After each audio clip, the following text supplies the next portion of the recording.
putting. I've done close to 13,000 brain scans now, and I've watched hundreds, if not thousands of people in their pre-shot routine. And I've found many flaws or many holes in the routine that most people follow. And this was by accident. The brain trackman machine that I have allows me to look inside the brain and to see, as they are taking their routine, are they effective? Is their mind here, or is their mind someplace else? And what I have found is that the mind on average wanders every 3 seconds. So every 3 seconds you have to assume that as you're taking the putt, especially after you know what the target is, and for most putts, especially inside 10 feet, even as you're walking up to the ball, you know what the target is. So your mind knows that. It knows it's a left cup putt already.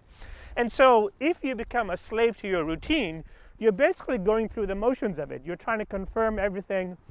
And if it's not intentional, if you're not saying, okay, well, that's exactly where it's going to go in, your mind begins to wander.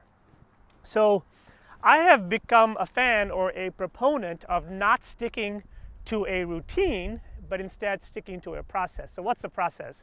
The process is take however long you need to find a target that your brain can hold. Sometimes it might be so obvious that you get it in the first 5 seconds. Sometimes you may need to look around more. But spend about 25%, again, taking the target that you want to hit. Once you've taken the target and you know what's that target, no matter where you are, go back towards your ball. And now the focus should be on holding the target, like I talked about in the last video.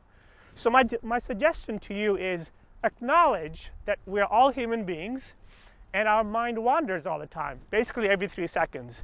If your brain has already picked a target and it knows what this putt is going to do, basically everything after that, you're opening your brain up for mind wandering.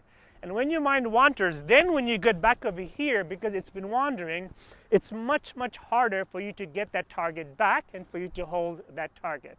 So become a slave to a process, not to a routine. Be very flexible. Give your brain the freedom to take the amount of time that it needs to find a target that it can hold, and then after that, get back to your ball. Don't rush back to your ball, but get back to your ball and see if you can hold that target. I find that you'll find this tip very helpful and make more putts.